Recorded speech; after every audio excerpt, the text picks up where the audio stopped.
लेकिन जिसके पिताजी का मूर्ति लगा हो, जिस क्वार्टर में रहते थे वो, जिस फ्लैट में जो उनका आवास था, और यही बीजेपी के लोगों ने उनकी मूर्ति को तोड़कर रोड पर फेंक दिया। अगर किसी को लगता है कि हमारे बाप की हत्या करके हम कुछ बन जाएं, तो हमको इस पर कुछ कहना नहीं है। राजनीति में भी एक सिद्धांत होता है, सिद्धांत विहीन जो लोग भी होता है उसकी चर्चा नहीं होती है। इसलिए कौन क्या कर रहा है, लेकिन इस देश, इस बिहार और देश का आइकॉन, नौजवानों के आइकॉन है तेजस्वी प्रसाद यादव। तो मुख्यमंत्री कौन होगा ये हम नहीं कह सकते हैं, ये शीर्ष नेताओं को तय करना है।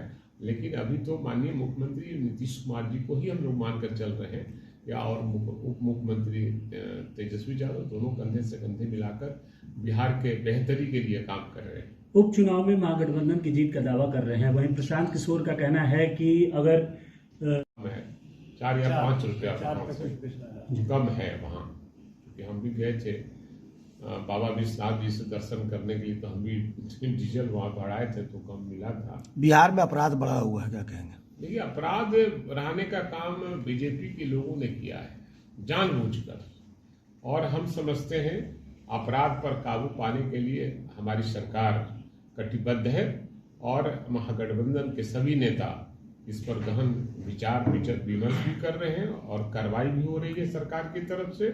लेकिन कहीं न कहीं साजिश के तहत बीजेपी के लोगों के द्वारा ये सब काम किया जा रहा है, जिस पर हम लोग की नजर है। अभी उप मुख्यमंत्री ने स्वास्थ्य विभाग ने बैठक किया था, मगर अभी देखा जाए सदर अस्पताल में कुव्यवस्था है।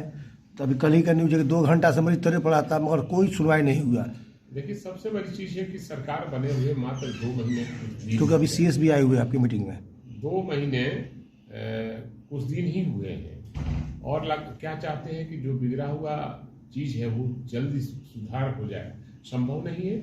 आप देखिए कि हमारे नेता तेजस्वी प्रसाद यादव जो मुख्यमंत्री और स्वास्थ्य मंत्री भी हैं, उन्होंने अपना काम कर रहा है कि नहीं कर रहा है, वो कार्रवाई कर रहे हैं। और ऐसे डॉक्टर मिले हैं जो हाजिरी बनाते नहीं हैं, हाजिरी बनाते हैं तो 1 हफ्ते के बाद बनाते हैं, और हॉस्पिटल आते ही नहीं है, अपना प्राइवेट हॉस्पिटल चलाते हैं।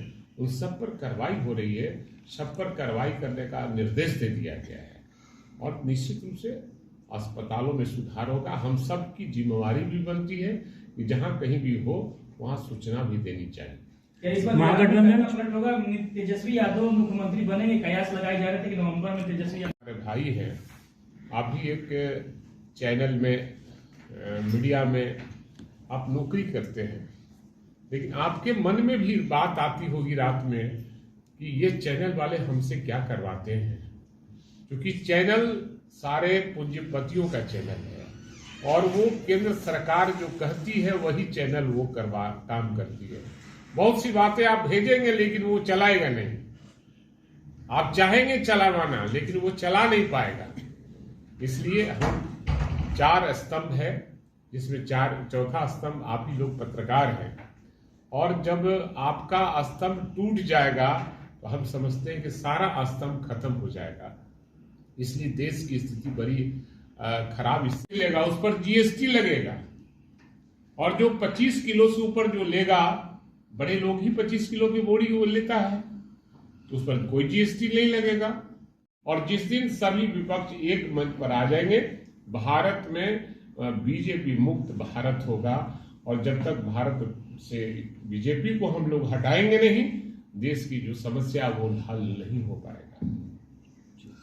उस समय कई लोग अलग थे हमारे महागठबंधन से, उन लोगों को भी लगा, माननीय मुख्यमंत्री नीतीश कुमार जी को भी लगा, उनके साथ जो और लोग थे उनको भी लगा कि ये बीजेपी वाले देश को लूटने का काम कर रहे हैं, और बेरोजगार जो इंजीनियर हैं, डॉक्टर हैं और पढ़े लिखे जो लोग हैं, उनसे पकौड़ा छानने के लिए आह्वान कर रहे हैं कि पकौड़ा बेचो।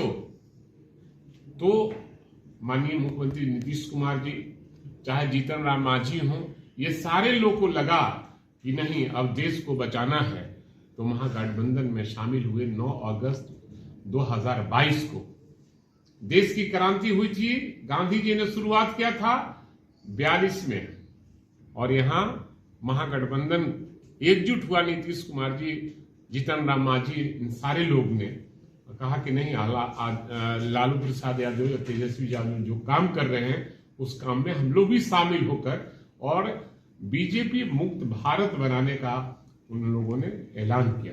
और जिस दिन सभी विपक्ष एक मंच पर आ जाएंगे, भारत में बीजेपी मुक्त भारत होगा। और जब तक भारत से बीजेपी को हम लोग हटाएंगे नहीं, देश की जो समस्या वो हल नहीं हो पाएगा। देश की आजादी की लड़ाई लड़ी जा रही थी, तो आज जो गद्दी पर बैठे हुए लोग हैं, अब बीजेपी कहलाते हैं, उस समय जनसंघ कहलाते थे और आरएसएस उस समय भी था।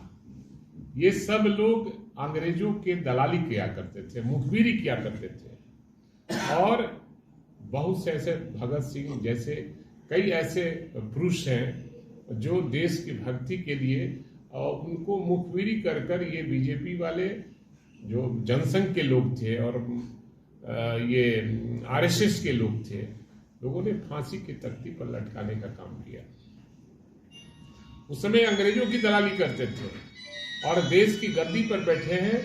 जिस तरह देश में गजनी आया था राज करने के लिए, हिंदुस्तान के लोगों को लगा कि राज करने आ रहा है, लेकिन राज करने नहीं आया था, वो लूटने आया था और यहाँ की सारी संपत्तियों को लूट कर और लेके चला गया वो। उसी तरह ये बीजेपी के लोग हैं जो देश की संपत्ति को बेच रहे हैं, जो बनाया हुआ है हमारे पूर्वजों का संपत्ति, चाहे वो रेल हो, हवाई जहाज हो, ये सारे चीजों को ये बेच रही है एक पूंजीपतियों के हाथों, क्योंकि देश आर्थिक रूप से गुलाम होता नजर आ रहा है और साइलेंट इमरजेंसी लगा हुआ है। कमेटी लेकर हम लोग यहाँ आए हैं और प्राक्कलन समिति में जो भी मुद्दे होते हैं उसको उठाए जाते हैं। और चूंकि मीटिंग में क्या होगा नहीं होगा ये तो चर्चा बाद में करेंगे, लेकिन जो स्थिति देश की है उस पर चर्चा करना आवश्यक है। क्योंकि देश हमारा बेरोजगारी से जूझ रहा है, महंगाई से जूझ रहा है, न बेरोजगारों को रोजगार मिल पा रहा है, न महंगाई पर अंकुश लगाया जा रहा है और सिर्फ एक धर्म के खिलाफ में, एक संप्रदाय के खिलाफ में और हिंदू मुसलमान कर देश के अस्मत को लूटा जा रहा है। जब देश की आज़ादी की लड़ाई लड़ी जा रही थी तो देश में हिंदू, मुस्लिम, सिख, ईसाई सब ने अपनी जान की कुर्बानी देकर इस देश को आज़ाद कराया था। और आज़ाद भारत, जब आज़ादी की लड़ाई शुरू हुई थी, यही बिहार है, ये समाजवादियों का घर रहा है बिहार। और 9 अगस्त 1942 को क्रांति